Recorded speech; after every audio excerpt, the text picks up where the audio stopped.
नमस्कार, मैं Divanshu D2D news Bharat में आप सभी का स्वागत करता हूं। बड़ी खबर ऑस्ट्रेलिया से सामने आ रही है। आपको बता दें कि न्यूजीलैंड के बाद अब ऑस्ट्रेलिया में भारतीयों और पंजाबियों का विरोध किया जा रहा है। कट्टरपंथियों ने देश छोड़ने की धमकी दी है, बोले यहां भारत या फिर सूडान नहीं बनने देंगे। जी हां, बड़ी खबर सामने आ रही है। न्यूजीलैंड में नगर कीर्तन रोकने के बाद अब ऑस्ट्रेलिया में भारतीयों और खासकर पंजाबियों का विरोध शुरू हो गया है।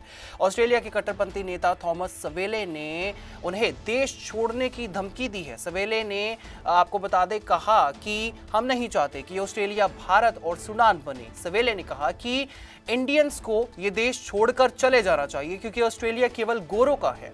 उसने भारतीयों को नीच बताते हुए उनको निकालने की मांग की है। हालांकि ऑस्ट्रेलियाई सरकार ने सवेले के बयान को खारिज करते हुए ऑस्ट्रेलिया में रह रहे करीब 2 लाख से अधिक पंजाबी सिखों और 10 लाख भारतीयों को सुरक्षा का भरोसा दिया है। ऑस्ट्रेलिया के गृह मंत्री टोनी बर्क ने साफ किया है कि नफरत फैलाने वाले पर नए जो है आपको बता दें कि स्पीच कानून के तहत कड़ी कार्रवाई की जाएगी। सरकार ने कहा है कि थॉमस सवेले ऑस्ट्रेलिया में नस्लवाद और कट्टरपंथ का चेहरा है। मेलबर्न कोर्ट के बाहर सवेले ने भारतीयों को पीआर देने का विरोध किया है। उसने खुलेआम कहा है कि वह ऑस्ट्रेलिया को तीसरी दुनिया बनने से रोकना चाहता है और 10 लाख के करीब भारतीयों को वापस भेजने के हक में हमेशा खड़ा रहा है। बता दें कि सवेले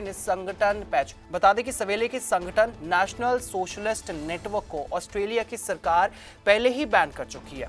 इसके बावजूद सवेले नस्लीय बयान देता नजर आता है। गृह मंत्री टोनी बर्क ने स्पष्ट किया है कि ऑस्ट्रेलिया की पहचान उसकी डाइवर्सिटी है और नफरत फैलाने वालों के लिए यहाँ कोई भी जगह नहीं है। यह विवाद ऐसे समय पे आया है जब ऑस्ट्रेलिया सरकार नए हेट स्पीच कानून लागू कर रहा है। अब आपको विस्तार से करीब 5 पॉइंट्स निकाल के बताते हैं कि आखिरकार थॉमस का क्या कहना है। 5 पॉइंट्स क्यों निकाले? वो इसलिए निकाले क्योंकि थॉमस की भाषा इतनी आपत्तिजनक है कि वो बिल्कुल भी सुनाने लायक नहीं है। हालांकि विजुअल्स के माध्यम से हम आपको दिखा रहे हैं कि किस तरह से प्रशासन के बाहर खड़े होकर थॉमस मीडिया के साथ लड़ता हुआ नजर आया और भारतीयों के खिलाफ बोलता हुआ नजर आया।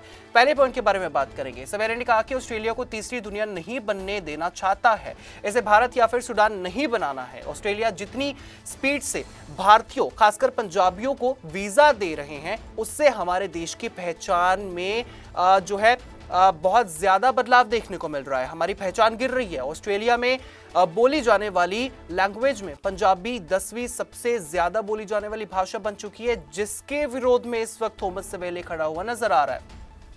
दूसरे पॉइंट के बारे में जिक्र करते हैं। सवेले ने कहा कि कर्जदाताओं का पैसा उसे अदालत ले जाने जैसा बकवास पर बर्बाद हो रहा है। मीडिया ऑस्ट्रेलियाई लोगों की ओर से नहीं बोलता है। मीडिया के ऊपर भी सवाल उठाते हुए थॉमस नजर आया। औसत ऑस्ट्रेलियाई नहीं चाहता कि लाखों अवैध भारतीय प्रवासी देश में रहे और टोनी बर्क के दफ्तर के बाहर प्रदर्शन कर रहे भारतीयों का यहां कोई भी हक नहीं है। इस तरह की बातें जो थॉमस की तरफ से सामने आई है। तीसरे पॉइंट से आपको समझाते हैं और उसने क्या कहा। सवेले ने भारतीयों का विरोध करते हुए कहा कि असली मुद्दा व्हाइट रिप्लेसमेंट यानी गोरों को फिर से बसाना है। उसने आरोप लगाया कि ऑस्ट्रेलियाई मीडिया इस सब्जेक्ट पर बात करने से बचता है। वह सरकार की बाहरी लोगों को पीआर देने की पूरी प्रक्रिया को उलटकर ऑस्ट्रेलिया को बचाना चाहता है। अगले पॉइंट के बारे में आपको बताते हैं। सवेले ने बताया कि वह प्रवासियों का विरोध करता रहेगा और यह उसका अधिकार भी है। उसने कहा कि दूसरे देशों के लोगों का ऑस्ट्रेलिया में रहने की मांग करना अपमानजनक और ऑस्ट्रेलिया विरोधी है। वह हर ऑस्ट्रेलियाई लोगों की आवाज को इसी तरह से उठाता रहेगा। अगले पॉइंट के बारे में सवेले ने कहा कि जो प्रवासी ऑस्ट्रेलिया में रहने की जिद कर रहे हैं वो जायज नहीं है, वो नाजायज जिद कर रहे हैं। ऑस्ट्रेलिया की संस्कृति के खिलाफ यहाँ की सरकार बड़ी साजिश रच रही है। तो इससे साफ तौर पर पता लगता है कि प्रवासियों के बारे में या फिर प्रवासियों के खिलाफ बोलने के बजाय वो ऑस्ट्रेलिया सरकार के खिलाफ भी बोलता हुआ नजर आ रहा है। और वहीं दूसरी ओर ऑस्ट्रेलियाई होम मिनिस्टर टोनी बर्क ने कहा है कि थॉमस सवेले का बयान बहुत ही ज्यादा गलत है। ऐसे लोग ऑस्ट्रेलिया की सुरक्षा और समाज के लिए खतरा हैं। सरकार सवेले की संस्था नेशनल सोशलिस्ट नेटवर्क को पहले ही बैन कर चुकी है। इस तरह के लोगों को ऑस्ट्रेलिया में बर्दाश्त नहीं किया जाएगा। नए कानूनों के तहत उसे सजा दी जाएगी। इसका मकसद केवल नफरत फैलाना है। तो सरकार की तरफ से भी सख्त एक्शन करने की जो है धमकी थॉमस को इस वक्त दी जा रही है।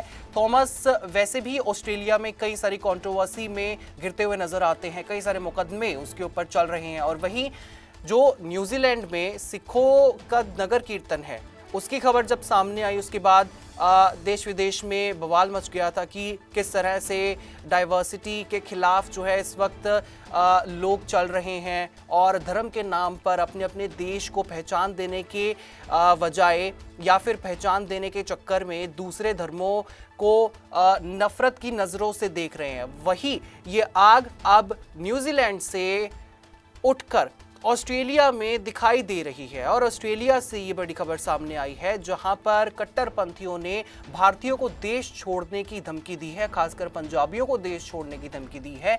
जिस तरह से लगातार वहां पर प्रवासियों को, भारतीयों को और पंजाबियों को पीआर दी जा रही है, उसके खिलाफ लगातार अब बोलते हुए नजर आ रहे हैं। हालांकि ये तो सिर्फ एक व्यक्ति है जो कि अपनी पावर का इस्तेमाल करके, अपने आइडियोलॉजी का इस्तेमाल करके मीडिया के सामने बोल रहा है, और मीडिया की इज्जत भी नहीं रखी गई है, मीडिया को भी बहुत बड़ा बुरा कहा गया है। मतलब कि ओवरऑल इस मुद्दे के चलते वो हर किसी के खिलाफ बोलता हुआ नजर आ रहा है। लेकिन अब ये देखना होगा कि ऑस्ट्रेलियाई सरकार की तरफ से इसके ऊपर क्या कुछ एक्शन लिया जाता है। क्या थॉमस के खिलाफ कोई एक्शन लिया जाएगा? क्या थॉमस और इस तरह की बातें करता हुआ नजर आएगा? ये तो अब आने वाले समय में ही पता चलेगा। लेकिन ये भी देखना बहुत जरूरी है कि आखिरकार ये आग इतनी ज्यादा क्यों फैल रही है, क्यों भारतीयों और पंजाबियों के खिलाफ देश विदेशों में इस तरह से प्रदर्शन किए जा रहे हैं, और इस चीज को लेकर भारत सरकार की तरफ से क्या कुछ प्रतिक्रिया होगी उसके बारे में भी जानना बेहद जरूरी है। अब इसमें कोई भी अपडेट या फिर कोई भी इंफॉर्मेशन सामने आएगी हम आपके साथ जरूर साझा करेंगे। फिलहाल के लिए इतना ही। Day to day news Bharat आपके साथ हमेशा ये वादा करता है निष्पक्षता और सटीकता के साथ आपको हर एक इंफॉर्मेशन, अपडेट और खबर दिखाता रहेगा। Day to day news Bharat का कोई भी पत्रकार ना किसी से कोई तोहफा लेगा, ना कोई विज्ञापन, ना ही करेगा किसी को ब्लैकमेल, और हम हमेशा ये कोशिश करेंगे कि हम दबे कुचले लोगों की आवाज बने और ऐसे किसी भी व्यक्ति की खबर ना चलाएं जो कि भोले भाले लोगों को ठगता हो। इसी के साथ हमारे चैनल का मकसद होगा लोकतंत्र के चौथे स्तंभ को लोगों की नजरों में फिर से मजबूत करना। इसी तरह से देश और दुनिया की तमाम हर छोटी और बड़ी खबरें जानने के लिए आप बने रहिए day to day news Bharat के साथ। मुझे दीजिए इजाजत, और हमें हर किसी सोशल मीडिया प्लेटफॉर्म पर लाइक, शेयर और सब्सक्राइब करना बिल्कुल भी मत भूलिएगा।